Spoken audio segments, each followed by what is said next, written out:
श्री राधा कृष्ण भगवान की जय। चातुर्मास 2024 श्रावण मास महात्म्य, ये श्रृंखला का ये 21वां प्रवचन। आज इस वीडियो में हम सुनेंगे सोमवती अमावस का शास्त्रोक्त महात्म्य।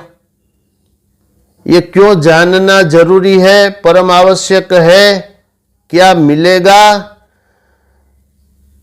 तो शास्त्र कहता है मनुष्य सोमवती अमावस के दिन अपने पितृओं को उद्देश्य करके अगर विधिवत धर्म कर्म कर लेता है तो उनके पितृ तृप्त होते हैं और तृप्त होते ही वो पितृ अपने वंशजों को आशीर्वाद देते हैं, मनोवांछित फल देते हैं।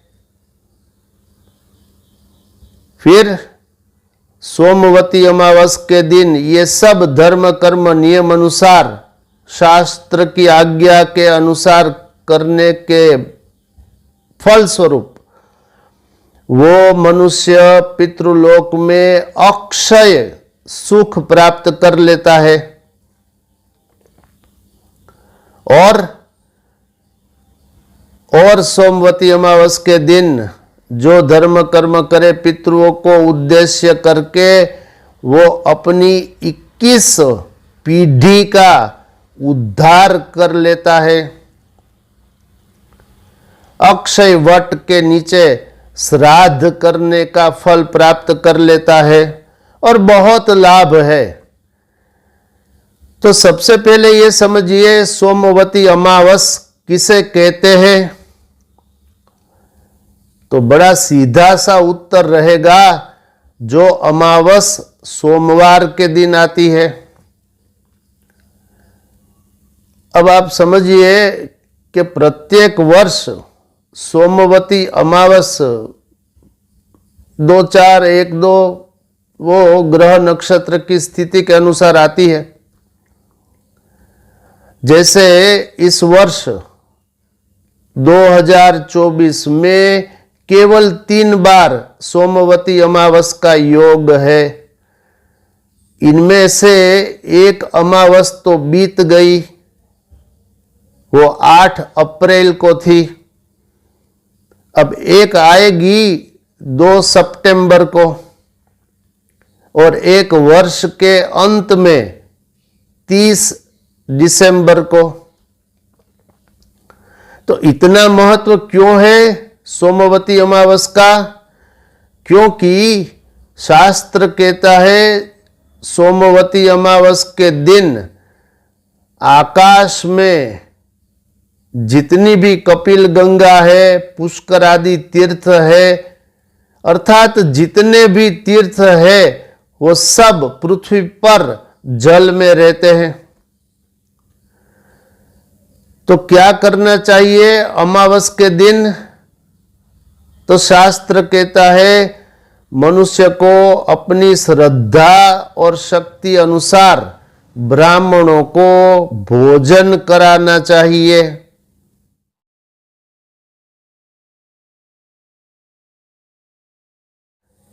उस भोजन में खीर, गाय के दूध और मिश्री सम्मिलित खीर अवश्य देनी चाहिए। और उस खीर में और बाकी के भोज्य पदार्थों में भी शहद थोड़ा थोड़ा डाल देना चाहिए। और अगर शक्ति हो तो चांदी के बर्तनों में ब्राह्मणों को भोजन कराना चाहिए। और जिसके पास चांदी न हो अथवा मध, शहद वो भी न हो, तो शास्त्र कहता है कि जब ब्राह्मण भोजन करे तब शहद और चांदी का नाम लेने मात्र से पितृ तृप्त हो जाते हैं।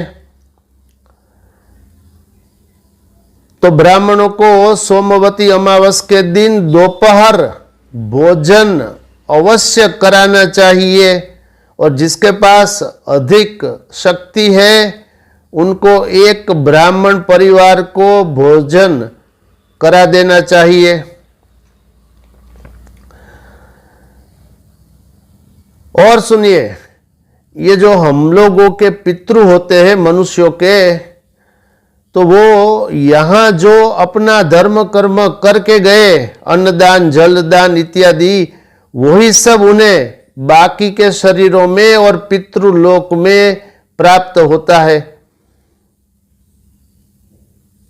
और उनको अगर यहां उनके वंशज उनको न अर्पण करे और उनके पास भी नहीं ये धर्म कर्म, तो फिर भूख प्यास से वो बड़े पीड़ित रहते हैं, चाहे स्वर्ग में ही क्यों न हो। अरे स्वर्ग छोड़िए,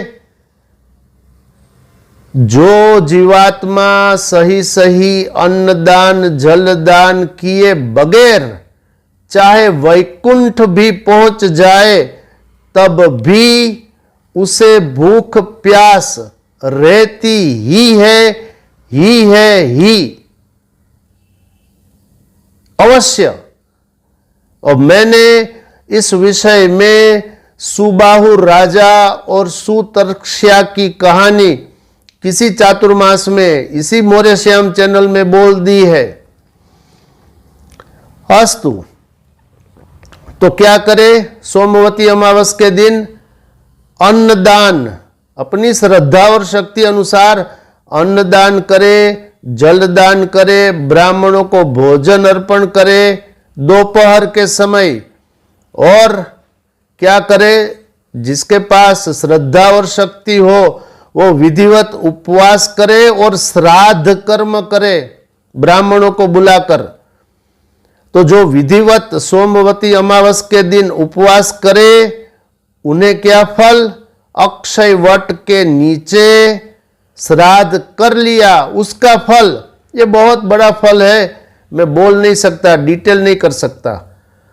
आगे सुनिए, और जो मनुष्य विधिवत उपवास भी करे सोमवती अमावस के दिन और श्राद्ध भी करावे, वो मनुष्य अपनी 21 पीढ़ी का उद्धार कर लेता है।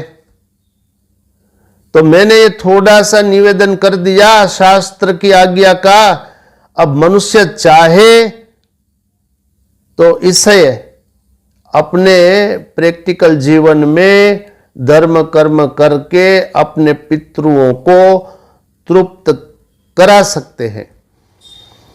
अब प्रमाण सुनिए, ये मैंने नारद पुराण से भी कुछ ले लिया, कुछ अंश मैंने भविष्य पुराण से भी आपको बता दिया, और कुछ अंश मैंने पद्म पुराण और श्री स्कंद महापुराण से भी कह दिया। अस्तु, इस वीडियो में इतना ही। ऐसे ही धर्मयुक्त वीडियो को देखने के लिए आप देखते रहिए मोरे श्याम चैनल। शेष फिर कभी। बोलिए श्री राधा कृष्ण भगवान की जय।